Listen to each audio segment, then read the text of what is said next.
Witamy z Kołobrzegu. Zapraszamy z nami na spacer po tym mieście. Zobaczymy jego zabytki i inne atrakcje. A jest to bardzo stare miasto. Początki osadnictwa w tym miejscu sięgają VIII wieku. Spacer rozpoczynamy od ratusza, który znajduje się w centrum Kołobrzegu. Budynek został zbudowany w 1832 roku w stylu neogotyckim na miejscu średniowiecznego ratusza zburzonego w 1807 roku podczas oblężenia miasta. Budynek jest w kształcie litery C, zbudowany na piwnicach pochodzących z XV wieku. W 1945 roku podczas bitwy o Kołobrzeg, mimo bombardowania śródmieścia miasta, nie został zniszczony. Budynek przypomina wyglądem średniowieczny zamek obronny, udekorowany jest wieżyczkami i blankowaniem.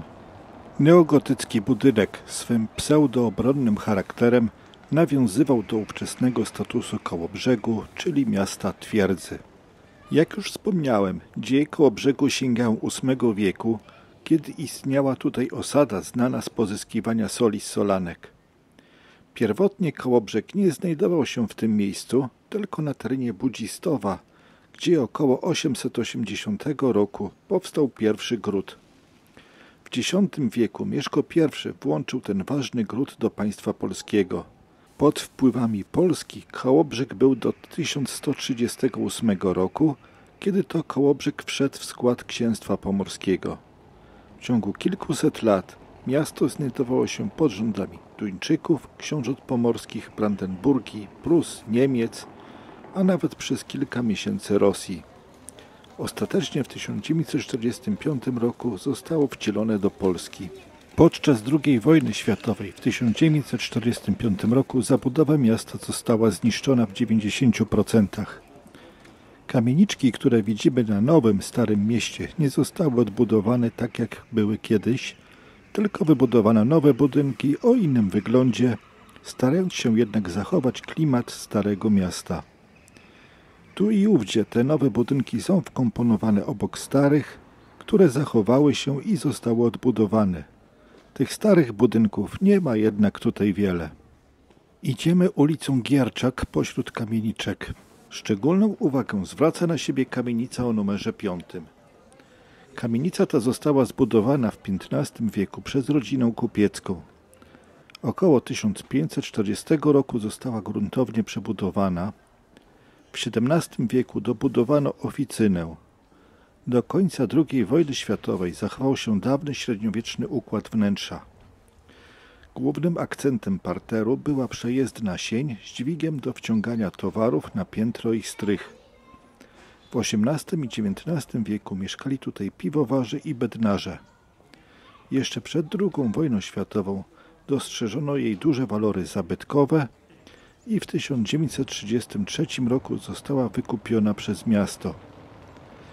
W czasie wojny została zniszczona, jednak w latach 1957 do 1963 została zrekonstruowana. Od 1963 roku jest siedzibą Muzeum Oręża Polskiego. Wracamy się nieco do ulicy Mariackiej i przechodzimy w okolice Bazyliki Mariackiej. Data początku budowy tego kościoła nie jest dokładnie znana, było to jednak około roku 1300. Rozpoczęto wtedy budowę obecnego gotyckiego kościoła jako kościoła kapituły i kościoła farnego dla całego miasta. Przypuszczalnie kościół ten został wzniesiony na miejscu dawnego kościoła świętego Mikołaja. Pierwszą mszę świętą na placu budowy odprawiono w 1321 roku. Przez następne 2 wieki kościół był rozbudowywany i upiększany. Na skutek osiadania gruntu kilkukrotnie dochodziło do jego przebudowy. Pod koniec XV wieku połączono wieżę północną i południową w jeden masywny blok wieżowy poprzez zamurowanie przerwy pomiędzy nimi. Dodano hełm środkowy i w ten sposób nadano świątyni ostateczny, monumentalny wygląd, który zachował się do dzisiaj.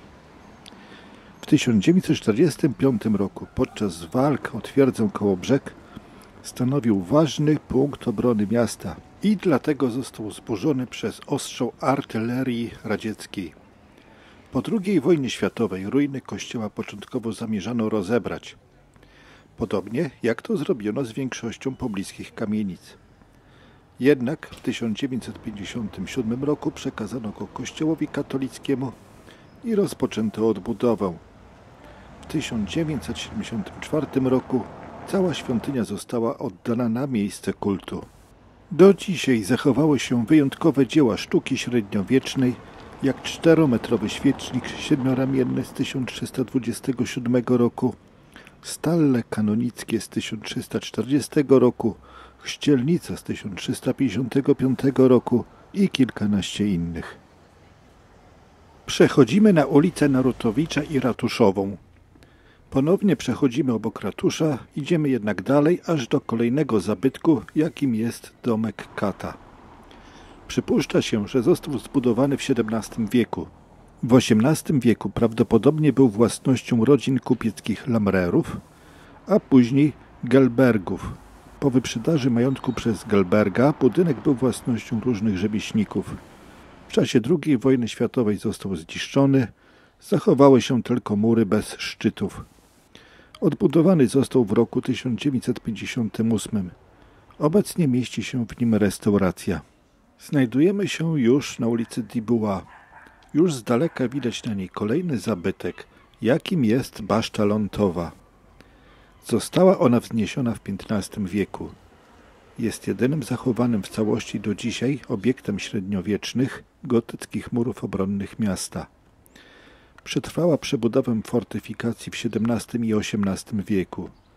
Pod koniec XIX wieku, po likwidacji twierdzy Kołobrzeg, usunięto zniszczone ściany kurtynowe murów obronnych, a basztę wpleciono w system rozrastającej się zabudowy miejskiej, tworzącej pierzeję dawnej ulicy Przymurnej, obecnie nazwanej Dubois.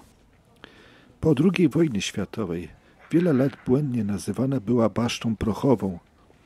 W rzeczywistości baszta prochowa znajdowała się u zbiegu obecnych ulic Katedralnej i Rzecznej, a została zniszczona 3 maja 1657 roku w wyniku eksplozji prochu od uderzenia pioruna. Król polski Mieszko I i jego następcy doceniali strategiczne położenie miasta Kołobrzeg i starali się je wcielić do Polski. Jednak na skutek rozbicia dzielnicowego starania ich okazały się nieskuteczne. Później inni władcy próbowali zdobyć Kołobrzeg na stałe i okupując to miasto zaczęli wznosić nowożytne fortyfikacje. Pierwsze nowożytne fortyfikacje zaczęli wznosić okupujący to miasto żołnierze cesarskiej armii Wallensteina od 30 listopada 1627 roku do 1 marca 1631 roku. Później budowę fortyfikacji kontynuowali nowi okupanci, Szwedzi, od 2 marca 1631 roku do 15 czerwca 1653 roku. Po wojnie 30-letniej Kołobrzeg przypadł Brandenburgii. Nowy władca nadał temu miastu status twierdzy, a budowniczy brandenburscy nadali twierdzy ostateczny kształt. Później twierdza była oblegana przez Rosjan i ostatecznie zdobyta 17 grudnia 1761 roku. Jednak po przegranej wojnie Rosjanie w lecie następnego roku opuścili to miasto. W 1872 roku zapadła decyzja o likwidacji twierdzy, a Kołobrzeg stał się dużym uzdrowiskiem. Ostatni raz twierdzą ogłosili Kołobrzeg Niemcy w listopadzie 1944 roku. Już niecałe pół roku później przyniosło to katastrofę dla Kołobrzegu. Wojska radzieckie, zorientowawszy się, że Niemcy zamierzają bronić każdy budynek, podciągnęły pod Kołobrzeg artylerię i katiusze. Salwy z katiusz i artylerii zrujnowały śródmieście w 90%, po czym wojska radzieckie wkroczyły do Kołobrzegu. Przed chwilą widzieliśmy zabytkowy budynek poczty, następnie przeszliśmy przez most na ulicy Solnej, widzieliśmy źródło Solanki. Takie właśnie źródła Solanek były w początkach istnienia osady źródłem bogactwa jej mieszkańców. Teraz dochodzimy do portu rybackiego. Tereny portowe położone są na obu brzegach rzeki Parsenty. Po wschodniej stronie leży przystań handlowa i przystań pasażerska. Na Wyspie Solnej marina, a na zachodnim brzegu przystań rybacka i port wojenny. W przystani rybackiej cubują kutry oraz jednostki rybackie i turystyczne. W okolicy znajdują się również całoroczne sklepy rybne, w których rybacy oferują możliwość zakupu świeżych ryb z własnych połowów. Obok portu rybackiego znajduje się ciekawe miejsce, jakim jest skansen morski.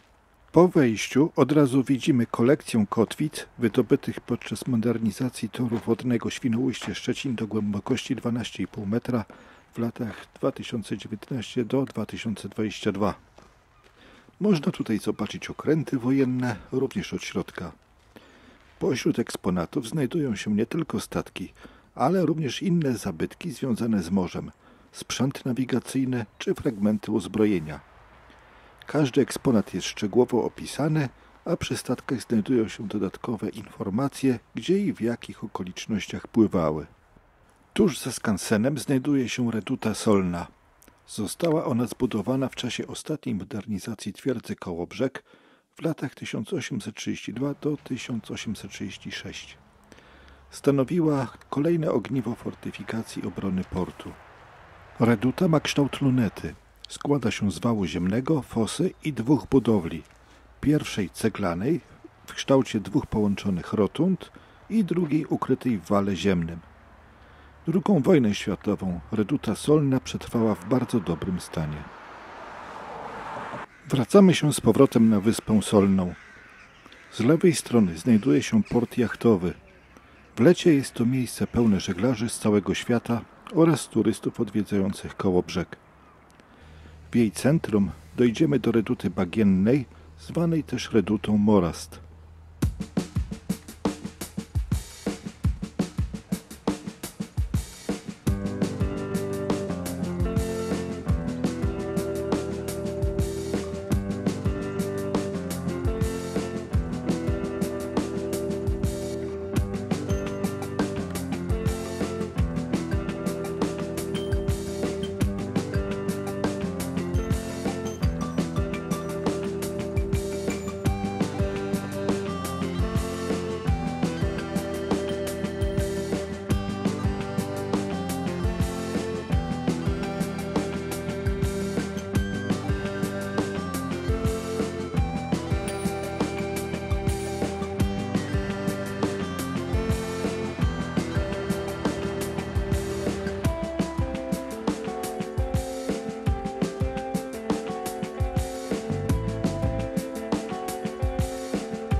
Przechodzimy ulicami Warzelniczą, Portową i Towarową w kierunku przystani pasażerskiej.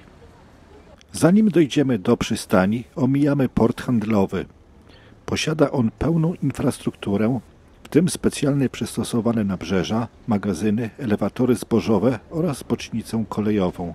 Przystań pasażerska zlokalizowana jest w jednym z najbardziej atrakcyjnych turystycznie miejsc w Kołobrzegu.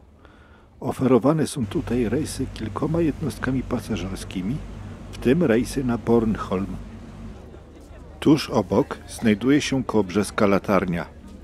Po raz pierwszy światło z brzegu w Kołobrzegu zaświeciło do celów nawigacyjnych w 1666 roku. Wykorzystywano do tego celu wieżyczkę budynku zarządu portu. Światło to było zapalane tylko okazjonalnie, w czasie zawijania statków do portu.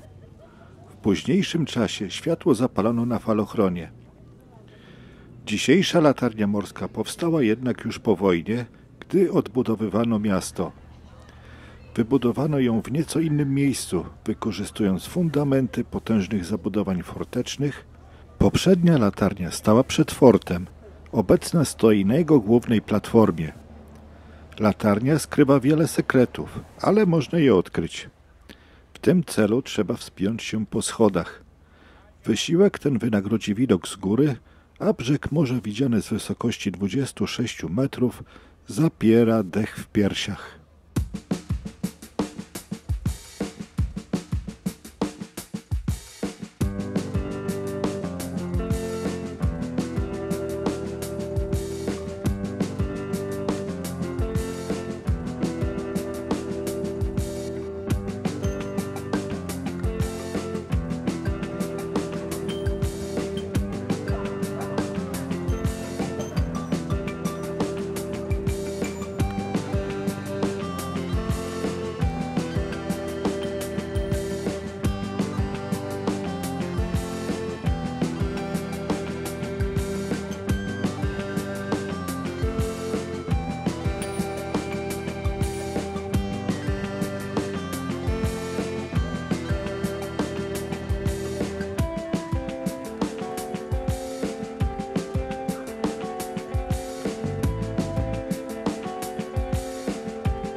Wychodzimy z terenu latarni i przechodzimy na bulwar Szymańskiego.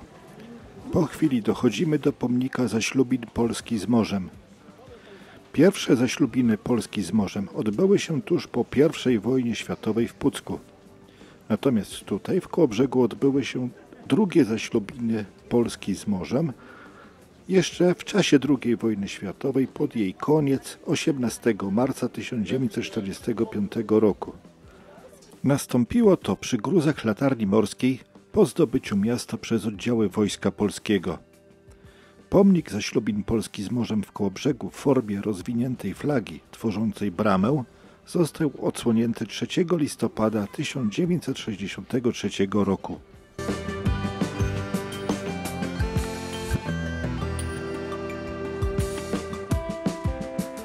Idziemy dalej bulwarem aż do Mola.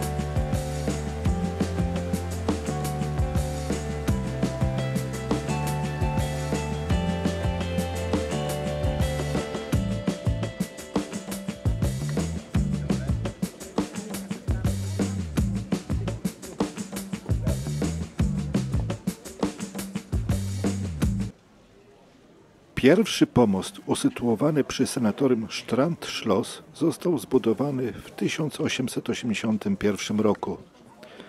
Była to konstrukcja drewniana w kształcie litery T, mająca około 100 metrów długości. Na jej końcu znajdowała się przystań dla małych żaglowców. Historyczne molo zostało zniszczone w czasie II wojny światowej. Współcześnie istniejące molo zostało oficjalnie otwarte 19 czerwca 1971 roku. Konstrukcja ma długość 220 metrów i 9 metrów szerokości. Pomost spacerowy znajduje się 4,5 metra nad poziomem morza. Na końcu pomostu znajduje się dwupoziomowa głowica, która może być wykorzystywana jako przystań dla małych statków wycieczkowych.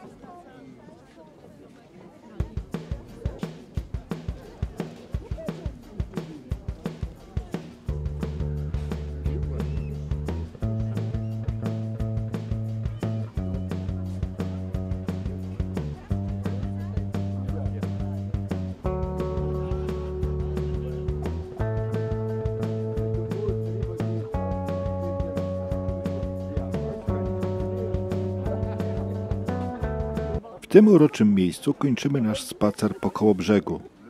Jeśli chciałbyś poglądać więcej filmów z nadmorskich miejscowości, to wejdź w zakładkę playlisty na moim kanale i znajdź playlistę nad morzem. A jeśli tam jeszcze nie ma filmu o nadmorskiej miejscowości, o której myślisz, to zasubskrybuj ten kanał, gdyż niedługo będą następne filmy o następnych miejscowościach.